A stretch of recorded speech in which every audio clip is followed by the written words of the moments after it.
Road safety and wild life protection सांग्रांथि हाबाफारि खुंफुंदों। क'क्राझार जिल्लानि सिङाव थानाय भुटान एन्ड' साखाथि सरलपारा पिकनिक स्पट्स थावनियाव बर' माहारियारि फरायसा आफाद, क'क्राझार जिल्ला DTO एभारग्रिन चेरिटेबल ट्रास्ट आरो BTCनि फरेस्ट वाइल्ड लाइफ डिपार्टमेन्टनि बानजायनायाव दिनै road safety and wild life protection सांग्रांथि हाबाफारिजों लोगोसे आबहावाखौ गोग्गो रैखाथि खालामनो बिफां फुलि गायनाय हाबाफारिबो लादों।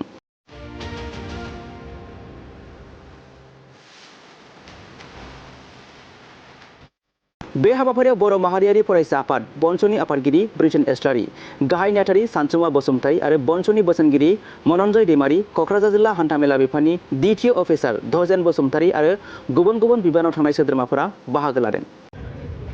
गिबियावनो साबायखर बावग्रोबाय। दिनै बे हाबाफारिया जोबोद गोनांथारमोन। बेहाय बिथांमोनहा स्टुडेन्ट इउनियननिफ्राय माने रड सेफ्टि जों लोब्बा लानाय मोनसे हाबाफारि लादों आरो बेवहाय नुजाथिनो हांख्रायनायखाय आं सफैदों। बेवहाय माने जोंना कनसार्नआ मा नैबे दिग्लि फरेस्ट गेट ओमफ्राय नैबे सरलपारा पिकनिक स्पट बे लामाया माने मोजां बानायनानै होबाय नालाय। सिगांथ' बायनायजोबमोन लामाया, एकदम हाखर हाला गोबारै सालाय जाया। दा बानायना होबाय, दा एकदम माने स्लिम जानाय लामायाव थांगासिनो दं। दा कमप्लिट जायाखै, अब्लाबो दा लामाया थिगैनो जाबाय आरोखि, माने स्पिडाव गारि सालाय जाबाय।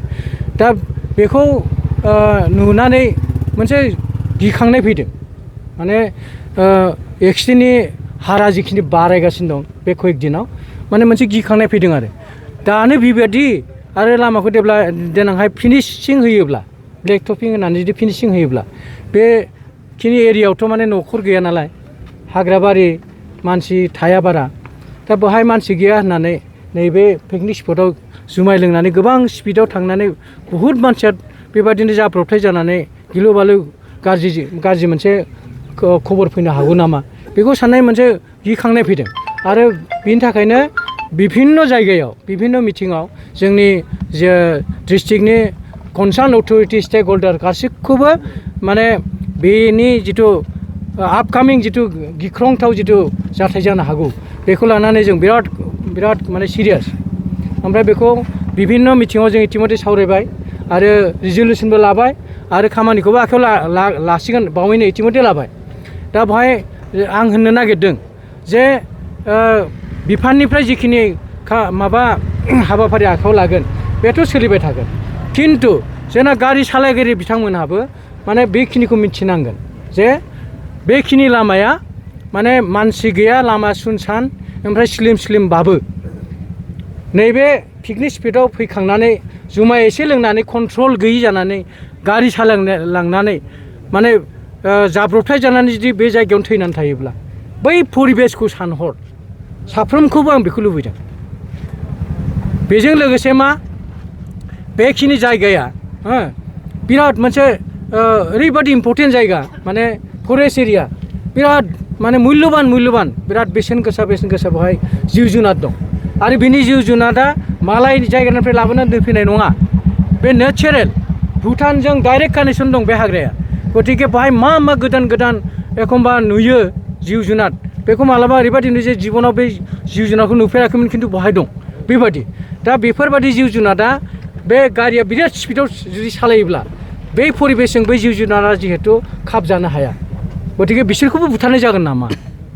आरो बेहायथ' सिखिरिनि खोथा, बे वाइल्ड लाइफ सेंसुरियाव माने मा होनो बेखौ, बे फरेस्टआव वाइल्ड लाइफ सेंसुरिनि नामा सिखना जोहोलाव नेसनेल पार्क। बियो बे नेसनेल पार्कआव दुनियानि बयनिख्रुइ बांसिन रोखोमनि सिखिरिखौ बे जायगायाव मोनो होननानै अफिसियेलि रिकगनिसन दं बे जायगायाव।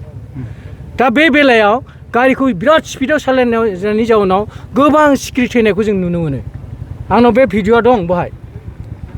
दा बेखौ नुबा बिराद दुखु मोनो आरो। दा बेफोरखौ अननांगोन जों, लासै सालाय। दा ओंखायनो बे गारि लासै सालायनायाव खेबसेयैनो मोननै खामानि जायो।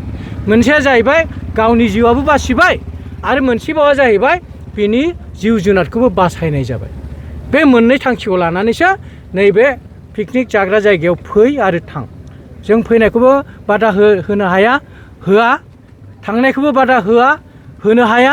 जुमाय लोंनायखौबो जों बादा होनो हाया नाथाय सालायग्राया जुमाय लोंनो मोननाय नङा जुमाय लोंबाथाय कन्ट्रल थाया दिनै मा नुफैगोन नों जिहेतु नैबे पिकनिक जाग्रा स्पटआव बिराद दुखु गोनां खोथा दा नैबेहाय मिटिं जाबाय थानाय समाव सासे माबाया पिकनिक जाफैग्रा सासे मानसिया बहाय बाहागो लादोंमोन बे बाइटबो होदों माने मा होनो बाइटथ' नङा मा होनो बे बिबुंथि लाखिदों बे बिबुंथि लाखिनाय खिन्थु गावनि जुमाय लोंनायमोन नोंथांमोना निसय नुदों मानो होनबा जुमाय लोंनायखौ माबायदि जोंथ' हमनो हायोना आं ओंखायनो होनदोंमोन नों गारि सालायदोंना बे मानसिया एसे हुस दं बे होनदोंमोन आं सालायाखै आंनि फंबाय सालायदों ओमफ्राय नोंनि फंबाय लेंहर बे फंबायखौ लेंनो होननानै जि थांबाय फैफिनाखिसै थारमाने मा बे मानसिया जुमाय लोंनानै गावहानो हुस गैया दा बेफोरबादि मालायाबो नामा आं सालायनानै आंबो जागोन नामा नोंबो जागोन नामा बैनिफ्राय जों हुसियार जानांगोन आरो जोङो बाध्यतामुलक हुसियार खालामनो नागिरदों दा